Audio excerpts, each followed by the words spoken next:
Samsung has started unveiling new smartphones from its 2020 Galaxy A series. First, it was the Samsung Galaxy A51 that came out some weeks ago, and then the A71, and now it is the Samsung Galaxy A01. There haven't been a lot of noise about this phone, given that it's a relatively basic smartphone. The Galaxy A01 is the cheapest handset in the new Galaxy A series. Its specs are respectable enough for a device that will cater to the entry-level segment of the market. What's up guys, it's Victor here again with another video.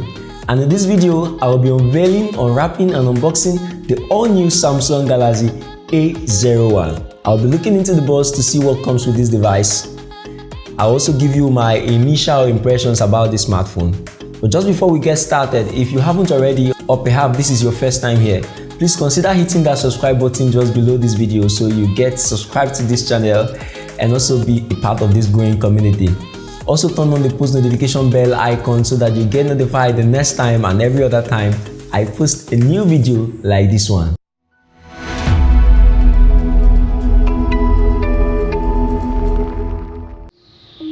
On the box we can find key specs of this device, and it looks like we have the black variant here. Apart from this black color, the device also comes in blue and red.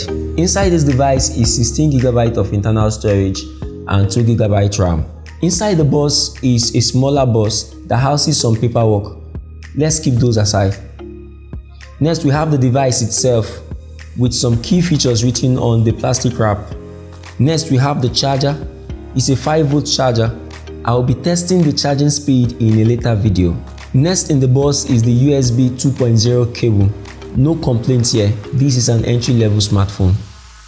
Deep down is an obligatory standard Samsung earphone.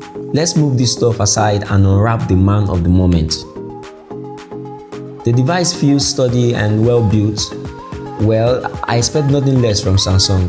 The back of the device is made from a polycarbonate material, which has the advantage of improving the durability of the device while making the device feel very cheap. The device is actually cheap. This device weighs approximately 148 grams. It's comfortable to hold and use with one hand.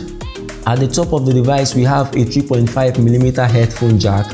At the bottom we have a microphone, a USB 2.0 port for charging and file transfer.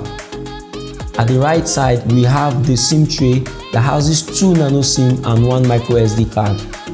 There's also the power button which feels good on click. At the left we can find the volume rockers. The buttons are clicky too. At the back there is a dual camera setup consisting of a 13MP main shooter and a 2MP depth sensor and a LED flash for low light photography. At the back too there is the loudspeaker grill. To be honest, I don't like the placement of this loudspeaker because sound can be blocked easily by dropping the phone on a flat surface. There is also the Samsung logo and some industrial signature at the back too. At the front there is the ear speaker grill for calls, a 5MP selfie shooter with f2.2 aperture enclosed in an Infinity V display as Samsung calls it. Let's quickly set up this device. The display on this guy is a 5.7 inches TFT LCD display with a 75% screen to body ratio and a resolution of 720 by 1520 pixels. It is a 19:9 aspect ratio display which amounts to 301 pixels per inch. This device runs on the latest and the greatest One UI tool, which is Samsung's Android skin on top of Android 10. Powering this device is a 3000 mAh battery, a Qualcomm Snapdragon 439, which is a 12nm processor and an Adreno 505 GPU. I'll be doing a detailed review of this phone in a later video. The camera has 4 modes and from the look of things, it's a decent camera. I'll be trying all the features of the camera in a detailed camera review video later. Well, the device feels like a Samsung device, but can it perform like a Samsung device?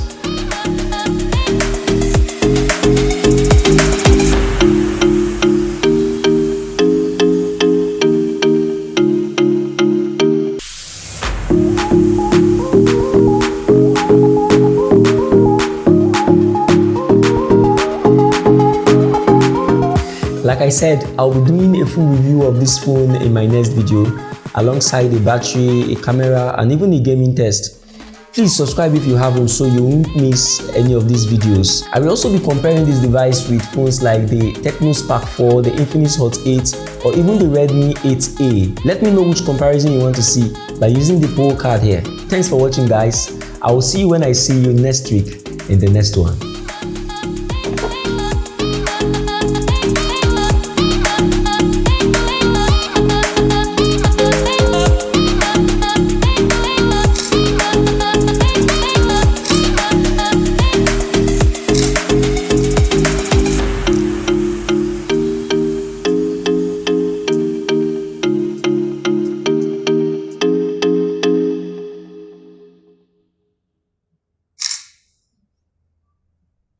Bella ciao, bella ciao, bella Ciao, ciao, ciao.